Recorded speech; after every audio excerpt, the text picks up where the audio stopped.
Hey everyone, it's Norm Farrar, aka the Beard Guy here, and welcome to another Lunch with Norm, the Amazon FBA and e-commerce podcast. Lunch with Norm.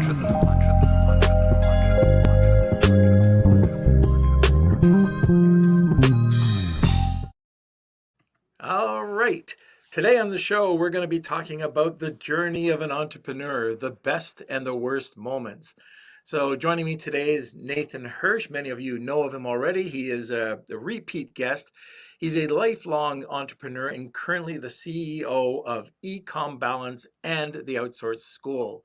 Nathan is best known for co-founding FreeUp. I think a lot of us know that, freeup.net, back in 2015 with an initial $5,000 investment, and he scaled it up to $12 million.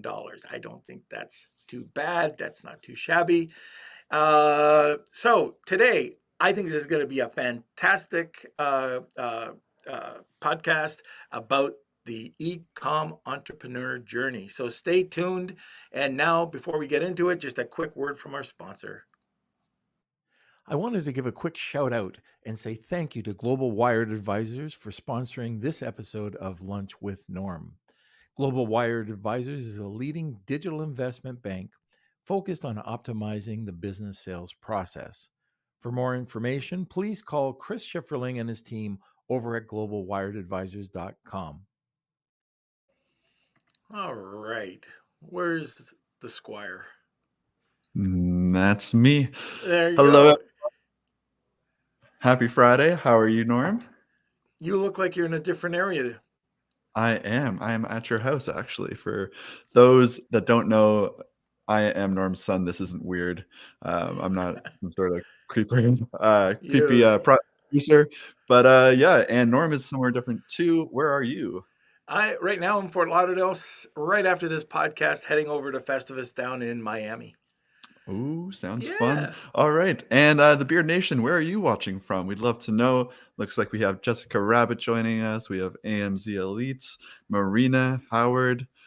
It's great to see everyone. Welcome, Stephen. Good to see you guys. Let us know in the comments. We're going to be talking about, I think, something that everyone can relate to today, the entrepreneur spirit or the journey and the ups and downs and what you can expect if you're just joining, if you're becoming an entrepreneur, thinking about it.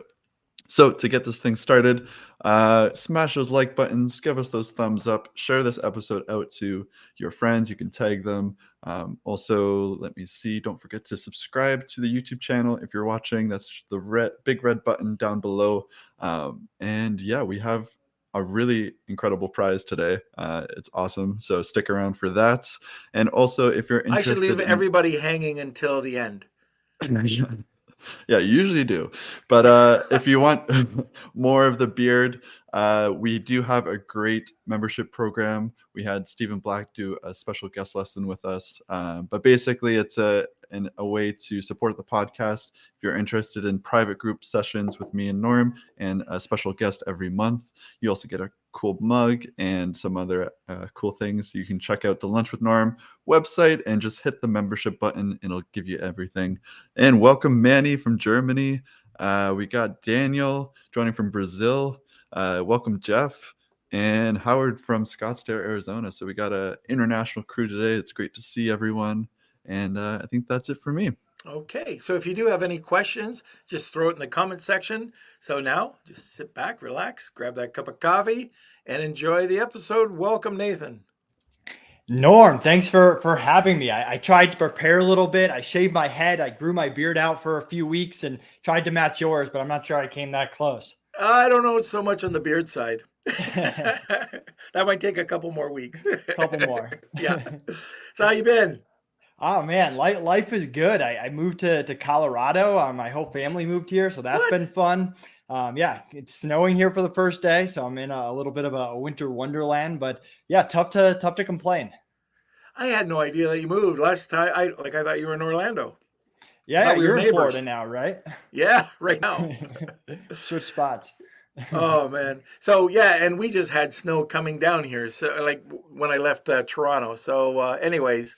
You like it for the first day, Nathan. The second day, third day, it starts to go downhill. But anyways, no, Colorado is beautiful. So I'm sure you're going to love it there. Yeah. All right. You know what? When I think about an entrepreneur, I don't like using the word serial entrepreneur. I think it's overused, but just a guy that goes out and does it right. I think about you. Like I heard you first. Um, Believe it or not, I heard you first. I don't know how far you were into your journey at this point, but you were with Scott Volker on the Amazon Seller podcast. Yeah, amazing And seller. Yep. yeah, that's right. Sorry about that.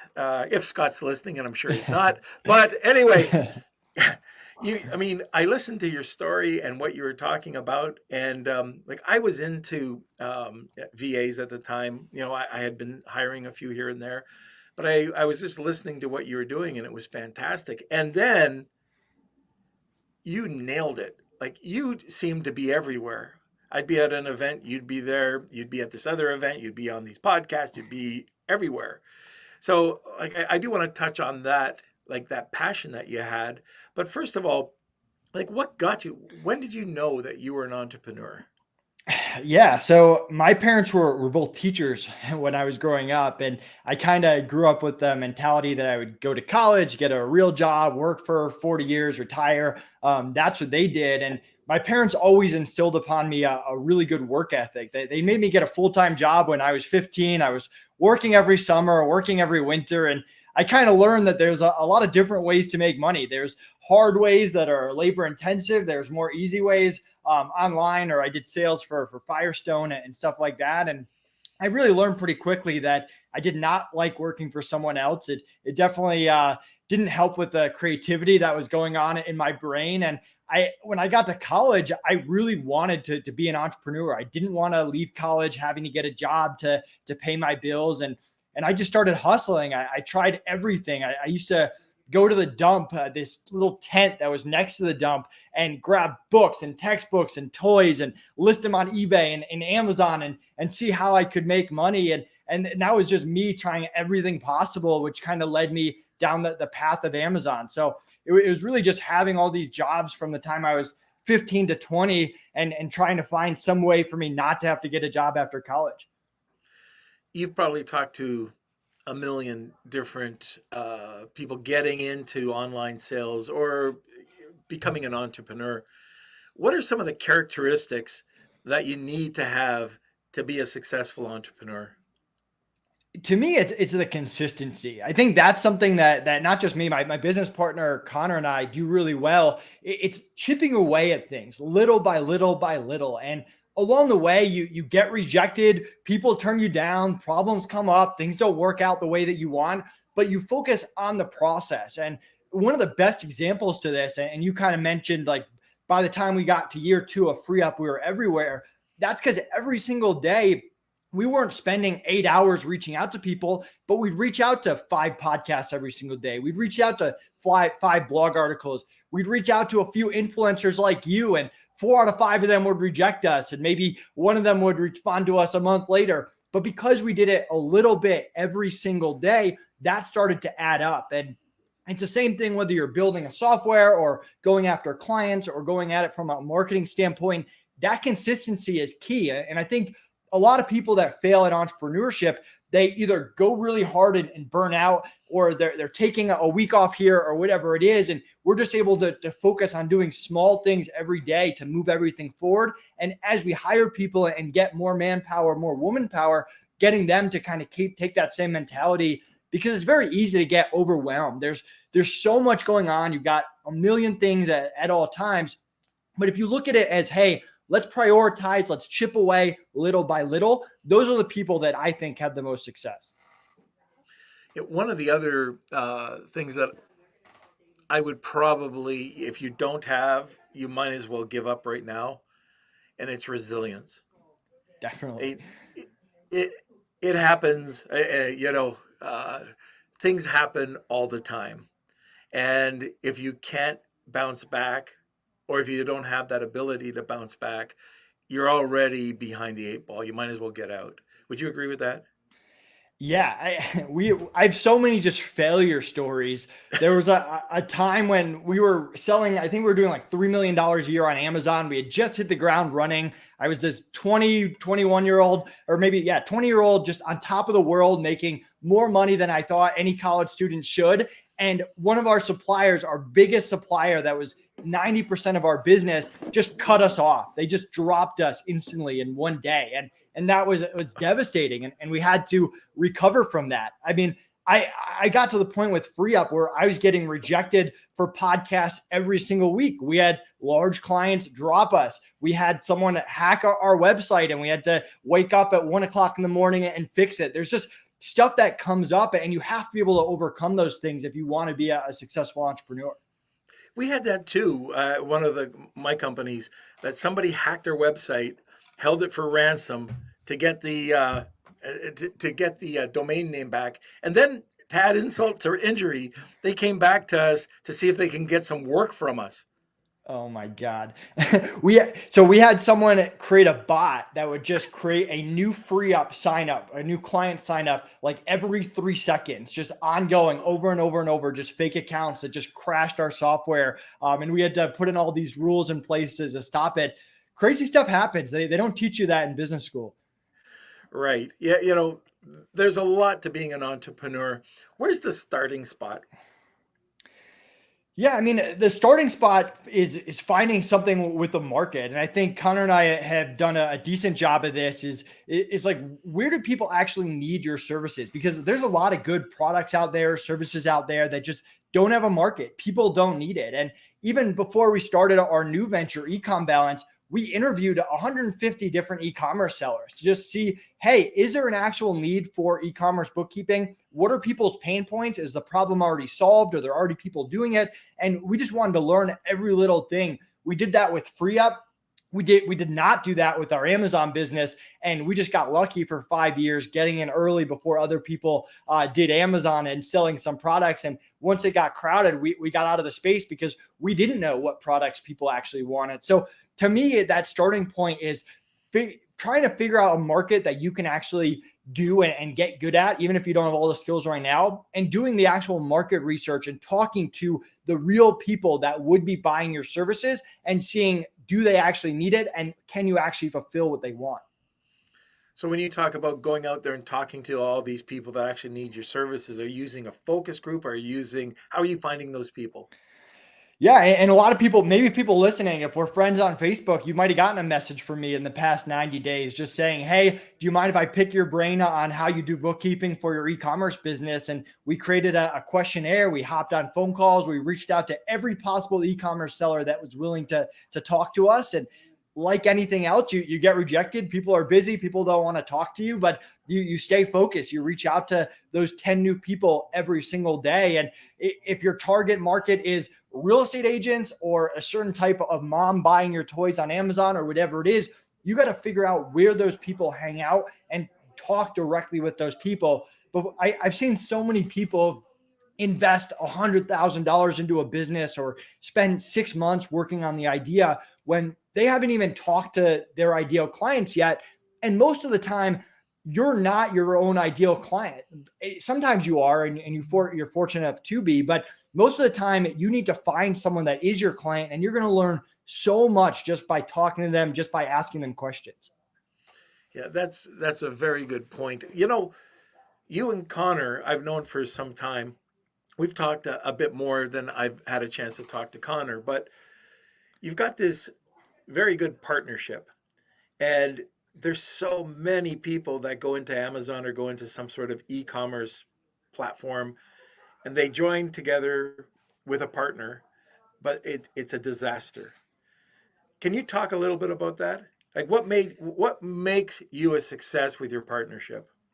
Yeah, I'm fortunate enough that I met Connor when we were in college. We were in the same business law class together. I actually hired him. He was my first employee in my Amazon business when I was buying and selling textbooks way back in the day. And I think what makes Connor and I work well together is we had the same values. We have very different skill sets. He's much more in creating websites and behind the scenes marketing, and we have very different personalities as well. I'm a little bit more high energy, rah, rah. He's a little bit more calm, cool, and collective all the time. But we have the same values. We believe in treating people right. And when we make a mistake, owning up to it and making it right. We believe in the same family values and all the stuff that goes with that. And to me, that's key, because even if you find someone where you have different skill sets that complement each other, which is definitely an important piece of it, if you have different core values as human beings, that partnership, from what I've seen, normally blows up. And I think that's what we're able to kind of do well together is we have the same, we want the same thing in our personal lives, in our financial lives, and in our business lives. And because we're very aligned in those things, we're able to work very well together. And we've had partners that we've cut off, that we dropped over the years because they came from different backgrounds, that the values just weren't in line. I mean, one example, Connor and I both come from like middle class, where you're kind of this hard work ethic to achieve something. And we've worked with people that came from families that had way more money, and they didn't grow up with that same mentality, and they would take different risks than we were comfortable taking. And there's not necessarily anything wrong with that, but it's very tough to work with someone for 5 years plus when you aren't in that same value mindset. Yeah, one of the things, and I've dealt with a lot of partners. For the most part, they've been great, but there have been the odd ones that I never want to see again. But and what I've learned is to really weigh the pros and cons. What's their skill set, what's my skill set, and then see if there's a mesh. If you come at it with an angle where you both have the same skill sets, that's tough. That's really tough. 100%. And especially if you have kind of the same personalities, it's failure waiting to happen. Yeah, I completely agree. And we've had partnerships that we've cut off that we're still friends with the people. You can have a personal relationship with someone and still not be good business partners. And some things didn't work out, even if we had the same values, because there was just too much overlap. Exactly like you said, if two people have the same skills, it's a little bit hard to divide and conquer. People want things done a different way. We Connor and I kind of have this nice synergy going where I'm a little bit more on the front end and the processes and the sales, and he's a little bit more on the back end with the software and the marketing, and that works out very well. And I mean, like I kind of said earlier, there's a million things going on with any single business that you're starting, and you have to be able to divide and conquer among your team, among your business partners. And if there's no clear lines, that makes it very tough. And we're at the point now, because we've worked together for 10 years, when a problem comes up, when a project comes up, we know, hey, this is a Nathan thing or this is a Connor thing, and we don't step on each other's toes. We might give input, we might ask each other questions, but we know who's leading what. So another one that comes up, and another thing that comes up for entrepreneurs, and you'll see this, and this could be either dealing with VAs, which you're very familiar with. It could be with suppliers, and that's managing expectations. That's something that, at least over the years, I've learned. You can go into a relationship or dealing with a supplier or dealing with anything. If you don't manage the expectations, good, bad, or ugly, right up front, there could be a problem. And that goes with partnerships. If you don't say, hey, we're in our honeymoon stage right now, but what happens if there's a disagreement? What do we do? I think it's so important that my whole team always hears me talking about managing expectations and how long is a piece of string. Because, if you don't give the answer, you're just left hanging. Yeah, and you're part of Outsource School. You've kind of seen what we teach with hiring virtual assistants about how to set all the expectations up front, from rate to future raises and bonuses, to schedule, to work hours, to the actual tasks they're doing.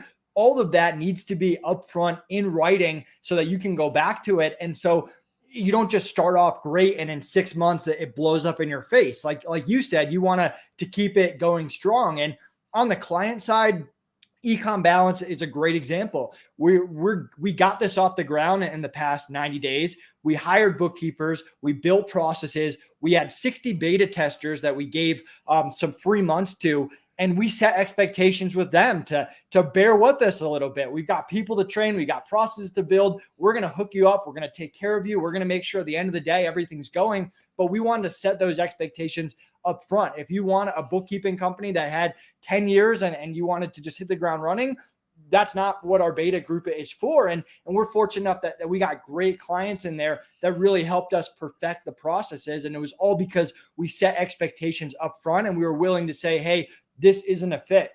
And I'm sure you've done this where you've kicked off clients. I know with Free Up, we had clients that we said, hey, sorry, you can't use the Free Up platform because you're abusing freelancers. You're yelling at them. Like, we've got to protect our people. And you've got people that you let go because they didn't match the expectations that you set up front. And we've done consulting. We're consulting, or we did some consulting with this Amazon agency where we had to go in and just reset expectations with the whole team because he had people that had been working there for years that were all over the place. They weren't consistent. And we really just laid down all the groundwork on anything. And with that, there were some casualties. We had to let some people go. But what really happened was most people stepped up and abided by those expectations going forward. And it's so important as an entrepreneur to have that. Right. Yeah, 100%.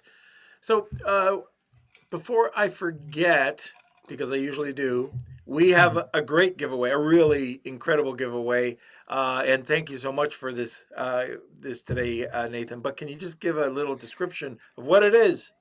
Yeah. So anyone listening right now, you get 2 free months of bookkeeping for EcomBalance. If you go to EcomBalance.com, you can book a sales call, mention Norm, and you get 2 free months. Our offer on the site is 1 free month. So we're hooking you up with an extra free month there. And for one person listening, we're going to give you a full free year of Outsource school and 4 free months of bookkeeping with EcomBalance. So one lucky winner will get that. And if you're not one of those winners, you can still get 2 free months of EcomBalance, and we'll also give you 30% off Outsource school if you want to check that out. Yeah, what a great deal. I mean, that's I've purchased Outsource school. I love it. Like you were talking about, your lessons that you've put in, they're very detailed, and anybody can go through and learn how to hire a VA. You've also got like it's called Crack the VA Code. You've got all these other individual smaller courses in there. You've got the it's Simply SOP, I think it's called. Yep. But it's a super giveaway. So thank you so much. Hashtag Wheel of Kelsey. Tag 2 people. You'll get a second entry. And also, Kelsey, while we're almost halfway through, why don't we have another word from our sponsor? Thank you, Cellarize, for sponsoring this episode of Lunch with Norm. Cellarize is your comprehensive solution for your everyday business needs. Everything you need to grow and scale your Amazon business is just one click away. For more information, contact Dima and his team over at Cellarize.com. And remember, Cellarize is with 1 R. Okay, I sometimes throw Kelsey off when I ask all of a sudden, and boom. All right, so and by the way, I'm going to be seeing Dima and I think Chris at the at Festivus later on today. But Nathan, can you tell us some of the key lessons that you've learned over the years? Yeah. So it really, being an entrepreneur at the end of the day comes down to 3 things. It's about hiring really great people, because I think you learn very quickly, you can't do it all yourself. And even if you could, you're normally only good at 1 to 3 things. And you need to find people that, whether it's a business partner, a US employee, or a virtual assistant, or a freelancer, someone that complements you skill set wise and that can put in more hours than you can put in a week. So hiring great people that you can train and retain is key. Next is processes. Processes are everything. You need a process for onboarding clients. You need a process for fulfilling orders or fulfilling services. You need a process for recruitment and how you're going to add more people. You need marketing processes. You need accounting and billing processes. All of that stuff needs to be built out over time. And processes are things that you're going to tweak, and you're going to get input from clients, from customers, from people on your team. And when you focus on people and processes, that's all great. But the last missing key is the financials. And that's really why we came up with the idea of EcomBalance, is to help people understand their numbers and make really great decisions based on those numbers. One of the things we did really well at FreeUp is we had our books on point from day one. We knew how much we were making, what our expenses were, what our most profitable and least profitable services were, and we could make decisions every single month by reviewing the month from before. And from that really helped us sell the company, going through due diligence, being able to build trust with a potential buyer and walking them through exactly what was going on in the business from top to bottom and having answers to every single finance due diligence question that they had.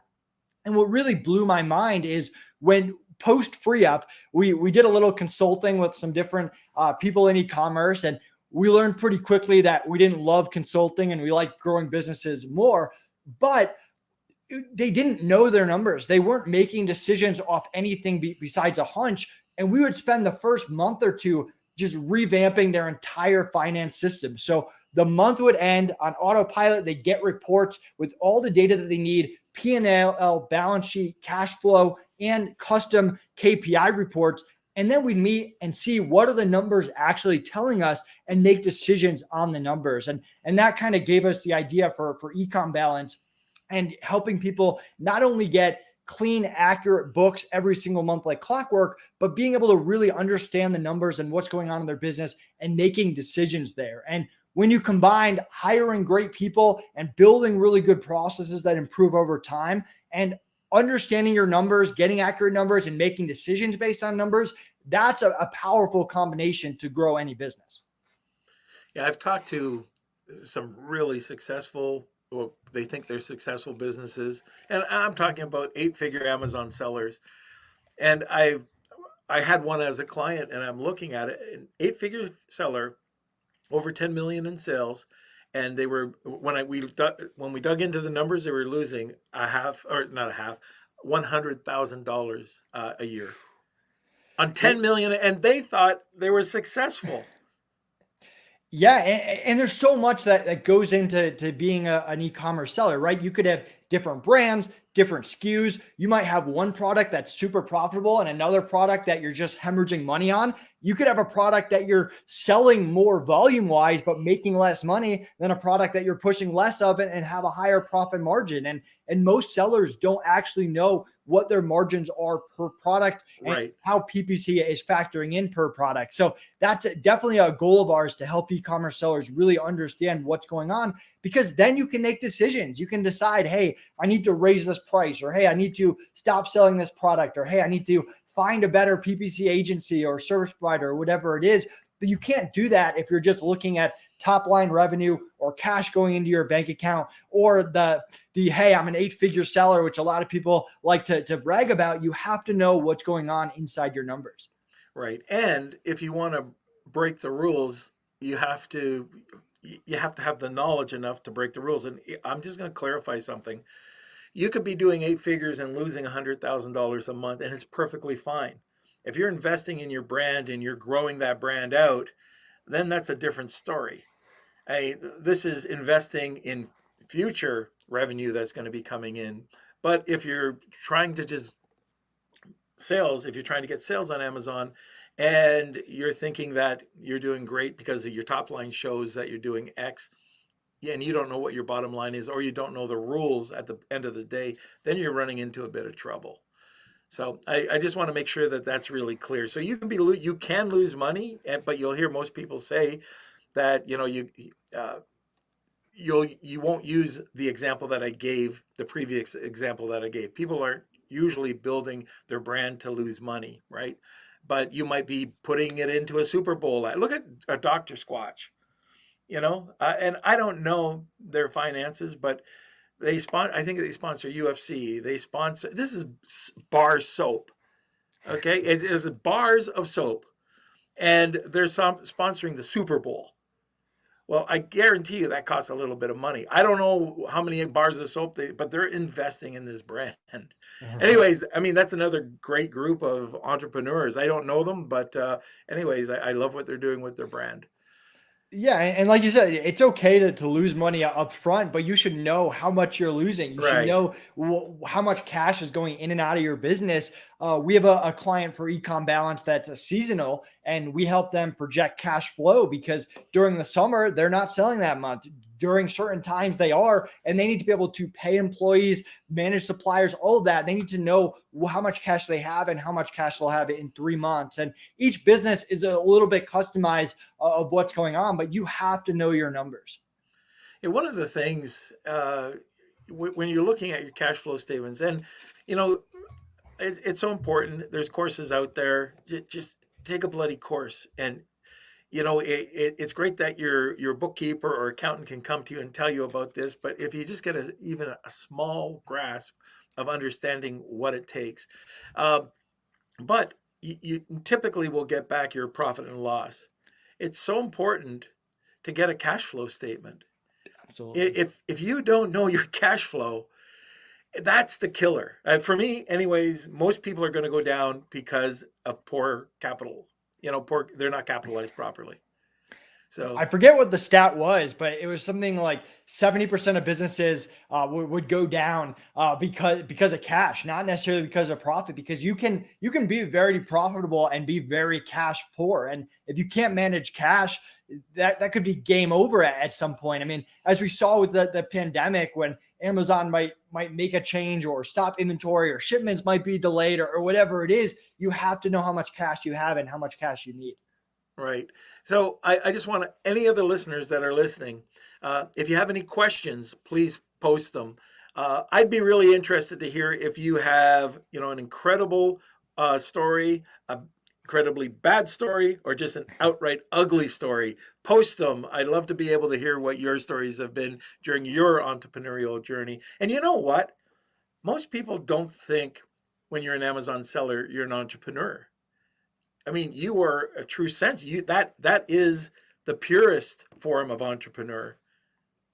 Yeah, and I think we live in the day and age of building the brand. I mean, even if you go from when I started Free App, which was 6 years ago at the time, Shopify wasn't as big as it is now, and even the brand building that a lot of sellers are doing, it's been fun to watch. I know so many people in the e-commerce community that started off just as a seller, and here they are with a brand, and they have Amazon sales, they have Shopify sales, they might be on Ecommerce or whatever, and that's cool. So to me, obviously, you can be an entrepreneur if you're mowing people's lawns, or if you're an Amazon seller or whatever it is, and there's different levels of it, and you can grow over time, and you never really know where the entrepreneurial venture is going to take you. I mean, if you had told me I'd be selling baby products on Amazon, I probably wouldn't have believed you, or running a freelancer marketplace, or having a bookkeeping service. All that stuff comes up as you learn the market, as you talk to more people, as you have trials and tribulations along the adventure. I don't get to see a lot of the online sellers. I probably miss a gazillion of them at these events, but I've had the privilege of talking to a ton of people that have either just started. I remember back in the day with Amazing Selling Machine, and they'd have the huge events going on. And you'd have people coming up and asking questions. I remember Dima Kubrick at the time, coming up and very timidly asking questions. Now he's a gazillionaire. And, not everybody's going to hit home runs. But one of the things, and this comes back to just an action step that you can take, is becoming an expert in whatever you're going to be doing, and going to these events, networking with people that, just with a group of like-minded people. There are so many people that I've met. I mean, there are countless numbers of people that are in a much better economic situation now than they were even a couple of years ago, 3 years ago, 2 years ago, just because they just committed and went for it. Things change fast. I mean, we're in the day and age of speed, as we saw with the pandemic. It hurt some people. It really helped some people. People had their sales quadruple overnight, and it's about taking advantage of opportunities. I mean, a lot of these companies are buying Amazon brands, and that might be an opportunity for you, or it might be something where you double down on what you're doing. But it comes down to that consistency and being able to put yourself out there and become an expert at what you're doing. And then when those opportunities come up, like we had with Free Up and the opportunity to sell it, taking advantage of it or making the best decision you can based on the information you have. And then you look back and you've come a long way in a short period of time. I remember you talk about change. Way back in the 80s, I had a company that made some office furniture, but grandfather clocks. So we had these big contracts for, like, Bulova was one of our biggest contracts, and this was in Canada. Well, the NAFTA agreements came through. Overnight, my business closed. The American companies could come in with a cheaper product. They could produce 1 year's worth of my product in a single shift. And okay, so that happened. When COVID hit, our family owns a factory in China for the last 5 years or so, I think, which was doing screen wipes and wipes. Well, there's a positive thing that happened. All of a sudden we had 6 months, a year's worth of back orders, but it just, you don't know where it's going to go. And it comes back to my initial thought, which was resilience. So yes, the clock business closed. It was closed. It just went under, zero sales. Why would you come to me? But you just get up and you go on to the next one. Yeah, I mean, we had that with our Amazon business. We were up and running. We had an office, we had a team, and Amazon suspended us one day. And we're fortunate enough we got it back, but we kind of learned that overnight things can change. And yeah, even fast forward to FreeUp, I remember pitching influencers and going after people and getting rejected. And the super nice Amazon influencer, Ben Cummings, if anyone knows him, he was nice enough to have us on and blast us to his community. And I woke up the next day to like 100 people reaching out to use FreeUp. And that was kind of a turning point for us after being rejected by everyone for the past 60 days. So things change quickly, and you just got to keep going after every opportunity. Oh, that's great. I think I even heard you on that. Yeah. Ben's a great guy. I told him the last time I talked to him, even every time I talked to him, I just thank him for giving us a chance. I mean, he at the time, he had no way of knowing that we would take really good care of his customers. And I like to think that we did, but he trusted us. And sometimes that's what it takes, is getting someone else to trust you with their client base, their audience, whatever it is. Right. Yep. And that's where it comes. Sometimes if you work hard enough and you just keep plowing away, that one single moment just happens. So I want to just kind of lead into one other thing.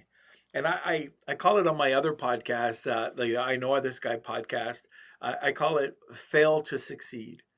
What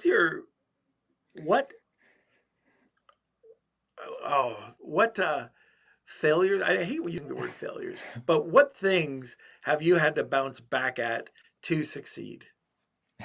So it's funny kind of looking back at it now, but now that I've done 400 plus podcasts, I like to think I'm okay at it. But my first podcast that I went on, I recorded for an hour, and at the end of it, he told me he forgot to hit the record button. And then the next podcast I did, I bombed. It was not good. And I remember speaking at my first event and talking to the owner of the event afterwards. And she just gave me an awful report card. I had no idea how to speak in public. And I had no idea what I was doing. I was trying to get the word out about FreeUp. And that could have been the end of it. I could have said, hey, you know what? We got to focus on ads. We got to focus on SEO and all this other stuff. But I pretty much just kept booking spots, people that would have me, and slowly getting better and more comfortable and learning tricks like making sure people record ahead of time and stuff like that. But I mean, stuff like that can be embarrassing. And going back and looking at my first 10 podcasts, I cringe a little bit, to be honest. But stuff like that you can overcome it if you kind of have that mentality that it's okay to fail. It's okay to do something wrong. People have a grace period. Even in FreeUp, like 99% of the clients were happy, but if something came up, we would make it right. Even if it cost us money, if it cost us time, if we had to give someone some free hours, if they were nice enough to give us another chance, you have to have the mentality that you're going to fail. Things aren't going to work out, whether it's your fault or someone else's fault or your team's fault, whatever it is. You have to take those responsibilities and keep moving forward and finding solutions. Yeah, excellent customer service, exceptional customer service. And I know FreeUp was known for that. I mean, we've had some things that were minor, and all of a sudden, hey, don't worry, we're going to take care of this. You didn't have to do it, but you did, which was fantastic.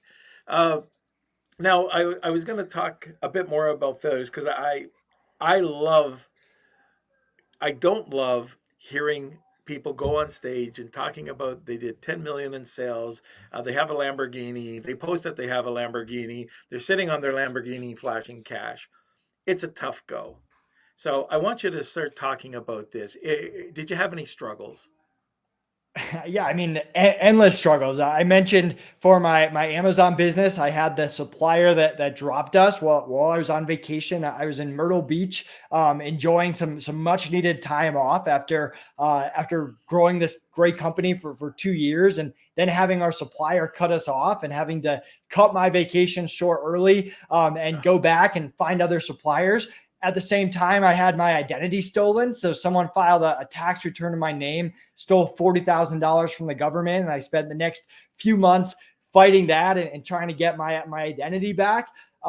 We had Amazon suspend us, and coming back from that with FreeUp, we had our software, our website hacked, and that person set up the bot. We had influencers reject us. I think I got rejected every single week off of that. Even like going through selling FreeUp, it was lots of ups and downs. We didn't know if the person was going to drop out. It was 6 months of due diligence and dropping money on legal fees and stuff like that. I mean, unbelievable amounts of just ups and downs. And as you become an entrepreneur for longer, you get a little bit numb to all the ups and downs. When things aren't going well, you're like, okay, we're going to figure it out. We're going to problem solve. We're going to get this going. When things are going great, you're like, okay, we're on top of the world right now, but we have to keep going forward. Things aren't going to go well. And we've had people that we've invested 6 months into training them and they quit. We had people who tried to circumvent us and go off the FreeUp platform and steal clients. Like, all that stuff happens through the course of being an entrepreneur. Okay, so this is just last call. If you are interested in this incredible giveaway today, that's 1 free year of Outsource School and 2 months of your new accounting platform. And what's the new accounting platform called again for everybody? EcomBalance. EcomBalance. Okay. All right. So hashtag Wheel of Kelsey and tag 2 people. You get an extra ballot. I share your pain, Nathan. Okay, Marcia. Yeah, I do too. Okay, so Kelsey, are there any questions? We don't have questions, but we have a lot of, I would say, comments, Yep, sure. just talking about entrepreneurs. So we can go through those and see what you guys think about them. So let me just find one. So Jeff Lassiter, he's saying it's all about the journey, a bunch of speed bumps along his journey. And something from Manny, I think that's pretty cool, or something to think about is the other thing is be responsible for your success and don't blame the bad on bad competitors or a bad market, etc. So is there anything that we can touch on about this comment? Yeah, I can talk about a little personal growth. So, without naming names, we partnered with a company and we were doing some different content swaps. And this was back with FreeUp. And all of a sudden, they came out with a competitive product to FreeUp and kind of blindsided us. And for the first like 30 days, mentally, I was pissed off. I was angry. And at some point, you have to kind of get over that and realize, hey, people are entrepreneurs. People are trying to have success just like you're trying to have success. I'm not the first person to start a bookkeeping business or a marketplace and stuff like that. And just kind of getting over that personal mindset of, hey, there's scarcity. There's really abundance. There's ways that you can go after different client bases or work with people that in the past you would think were competitors. I remember when I was an Amazon seller for the first few years, I didn't want to talk to other Amazon sellers. I wanted to keep all my secrets internally. I didn't want someone to steal my ways of selling on Amazon. And you realize as you get older that collaboration and learning from each other and networking, all those things are super important for growth. And you get farther together than you do looking at everyone as a competitor or being jealous of what someone else is able to do. One of the things that one of my pet peeves, I guess, and it usually happens with younger. I don't want to just hit up the young guys that are out there, but anyways, first time with a little bit of success. And what I don't like seeing is it going to their head. They haven't been humbled yet, and sometimes okay, you made it, you did a great job, but instead of flaunting it and doing just some stupid stuff, just be better, be kinder, help, share, do stuff like that rather than sitting on your Lamborghini. And it really it doesn't infuriate me. I just feel bad for them. I remember being at a conference and we were talking to a group of Amazon sellers, and someone was like, my goal is to go to these conferences and be in the VIP room, like away from the normal people, and only be talking to the best people there. And I'm there thinking, like, my goal is to always be here. I want to be with the people. If I can help someone who's a new entrepreneur or hasn't had as much success as me, or who's had more success than me, or whatever it is, like, that's where I want to be. Like, the second I get to a point where I feel like I'm better than everyone here, like, someone needs to tap me on the shoulder and tell me how it is. And I hope I never get to that point. So don't forget where you came from. Don't forget the people that have kind of helped you along the way, or the people that need help, because none of us got here by ourselves. You didn't get to where you are without help. I didn't get to where I am without help. There were people like you, like Ben Cummings, like other influencers that were nice enough to give me a chance when I was nothing, and you got to pay it forward. Absolutely. And you know what? So I was out with I'd say a very wealthy, well-known individual. Okay, not in the Amazon game, but a business entrepreneur. Probably more like I probably say, well, now he is a billionaire for sure. But anyways, he brought me out to his club. Okay, so I'm at his club and I'm thinking, wow, this is really cool. I've made it. I'm at this club. And so I go back and I get a drink. And I, like everybody, most people that are listening know I don't drink. So it's a Coke product, right? Like Coke, Diet Coke or something. I'm walking back to my seat thinking, wow, this is so cool. And I have the drink and I go to take a sip. I forget there's a straw. Okay. It goes right up my nose. And while I'm walking, and I can't, it stayed there. So I don't imagine, like, I'm sure people saw this. And I just went, talk about humbling, right? Like, just, I wasn't doing any, but it was just at that point I was thinking to myself, wow, this is so cool. I made it. Now I got to straw up my nose. I basically had to pull it out. You got to be able to laugh at yourself, right? Like, no matter how successful or unsuccessful you get, you got to be able to laugh at yourself. Like, we're all human. We make mistakes. Things happen. You have embarrassing moments. There's failure in just everyday life, whether it's personal or business. So never take yourself too seriously. At least I try not to for myself. Yeah, being an entrepreneur is basically a bipolar moment, right? You're going to have extreme highs and possibly extreme lows unless you learn how to handle it. We're all weird in some sense, right? Like, you don't become an entrepreneur just being a normal everyday person. We all have our own weird quirks about us, and you have to not only appreciate that, but just be understanding of other people's weirdness as well. Right. Any other comments, gals, or questions? Yes, we do. From Pietro. Hi, Nathan. Do you have a podcast about outsourcing, delegating, management? Where can we learn more?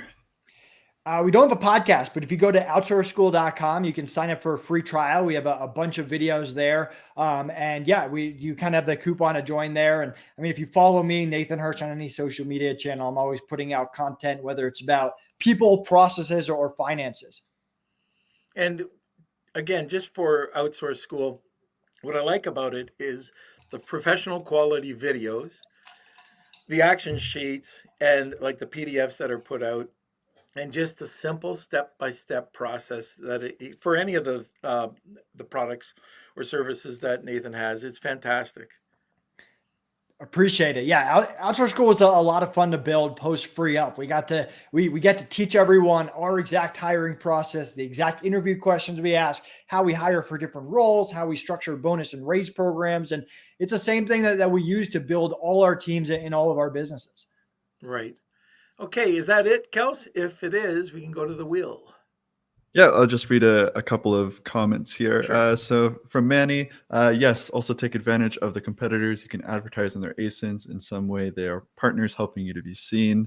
And from Marcia, whatever can happen probably will happen, both good and bad. Make sure you build a great, strong network as a help, as a sounding board. And I know, Norm, you've had a story, I think that you've told me, where you've gone to conferences before and you've been with friends that are like dressing down or just wearing a t-shirt and jeans, and you've had some guests kind of, or some people at the conference kind of ignore them, and just kind of not even look at them because they think they're not anyone special, and it's kind of backfired on them. Do you remember that story? Not particularly, Kels, but I've seen that happen. I know another. This is a billionaire that I know. Went into a Harley dealership, just dressed down, not at an event, but he was going to buy his employees all a Harley, and they wouldn't. Nobody came up to him to service them. And they, or actually, he said that the one guy did, but he wasn't taken seriously. So he went to another Harley dealership in another town, bought the Harleys, got all his employees to ride over to the parking lot and just kind of wave at them. It was crazy. But yeah, you never know who you're sitting beside. I used to live in Hawaii. Hawaii was the mecca for, you know, the who's who. And they were in t-shirts, shorts, and sandals. I loved it. You just didn't know who it was. And I look at that right now. When I go to a conference and somebody asks me a question, I stop, I'll answer the question, I'll ask them a question. If I'll go up to you, Nathan, hey, what are your thoughts on this?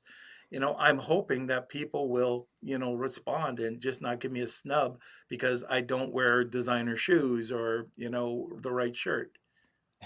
I dress like a bum. If you ever see me dress nice, something's probably going wrong.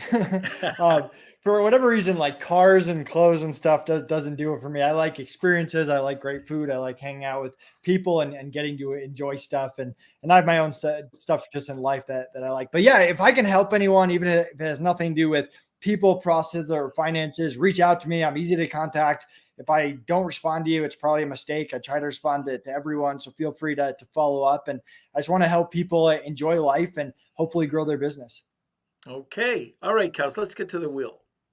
All right, here we go. It is the Wheel of Kelsey. Enjoy, everyone. It's time for the Wheel of Kelsey.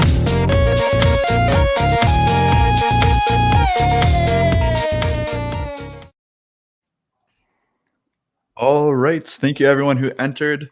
Let me see, we have a year of Outsource school and 4 months of bookkeeping from Nathan. So this is awesome. Can't wait for this to see who's going to be the big winner. And if you are the winner, please email us at k@lunchwithnorm.com and we'll get you that. You have 48 hours to reply before we spin again. So let me see who the big winner is. All right, Marcia. There you go. Of course, Marcia. Of course. Congrats. Congratulations, Marcia. All right. Super. So Marcia, I know you're going to love that. So we all know Marcia here on this podcast. So she is an incredible seller. She's an inventor. She's had over $1 billion in sales. So the processes that you can learn from Outsource, she's going to love it. I know it. Okay. So Nathan, I just saw this. It kind of snuck up there too. I don't think all success is due to your genius. It's like not all failures are due to your stupidity. There we go. Marcia, feel free to shoot me an email, nathan@ecombalance.com, and I'll hook you up. All right. Okay. So Nathan, thank you so much for being on the podcast today. Yeah, thanks so much for having me. Always good to catch up, work on my my beard growing skills. And if I can help anyone in any way, reach out, check out EcomBalance if you want 2 free months of bookkeeping, and Outsource School if you want 30% off and want all of our hiring processes. And thanks for thanks for having me on. You're awesome. Thanks, Nathan. We'll see you later. Okay, everybody. I hope you enjoyed that. I can't tell you enough. If you don't check out Outsource School, you're missing out, especially if you're trying to do the hiring process yourself. I know we've had some podcasts about it, but this really goes through just the step by step, especially the one module, Crack the VA Code. It's so good. So check it out. Anyways, let's see. We have a special guest, first-time guest, Howard Tai, otherwise known as the professor of Amazon. I meet up with him everywhere I go. He's an awesome guy. And anyways, we're going to be talking about something very important, the new TOS policy, and what does that mean for Amazon sellers. So that's going to be, yes, that's Monday. And let's see, is there anything else I got to get to before we get to a quick word of our sponsor? No. Kelsey, a quick word from our sponsor, please. Thank you, Z.co, for sponsoring this episode of Lunch with Norm. Are you looking to take your e-commerce business from local to global? You can with the help of Z and their brand new app. That's right. You can track live shipments with push notifications, get detailed lead times for each stage of your shipment, and store all compliance and VAT reclaim documents in the palm of your hand, all while listening to Lunch with Norm. Ready to expand your e-com empire and take your Amazon FBA business global? Use the link in the description to learn more about Z's new app that's now available on desktop and mobile. That's Z.co, ZEE.co. Okay, Kelsey, where are you? All right. Hello, everyone. I hope you guys enjoyed today's session. And don't forget to smash those like buttons and give us those thumbs up. It's great to see everyone. I hope everyone has a fantastic weekend. I also just want to mention that we do have training if you are interested. This is our Patreon group. It's basically a private group mentorship program that helps support the podcast. So if you are interested in private group sessions with me and Norm, I talk about social media. Norm talks about Amazon and e-commerce. We also have guest lessons as well. You get a free mug and some goodies along with that, as well as a monthly SOP. So there's a bunch of And fun giveaways. And discounts, a whole bunch of great stuff. So if you're interested, you can either go to patreon.com/lunchwithnorm with the banner that's going across, or you can just go to the Lunch with Norm website and hit the membership area. Nice and easy for everyone. Also, in our Facebook group, Lunch with Norm, Amazon e-commerce, Amazon FBA and e-commerce collective. I just posted a question to the group. If you have anyone that you know that hasn't been on the podcast before, let us know that if you're interested in. We're going to be reaching out to some guests for the new year, and if there's anyone that we've missed out on that you're dying and you're like, why aren't they on? Just let us know in the group, and we'll get them, and we'll see if we can lock them down. And I think that's everything from me. Okay, so tune in every Monday, Wednesday, and Friday at noon Eastern Standard Time. Thank you, everybody. Thank you for being part of the community. Thank you for watching today, and enjoy the rest of your day and your weekend. Lunch with the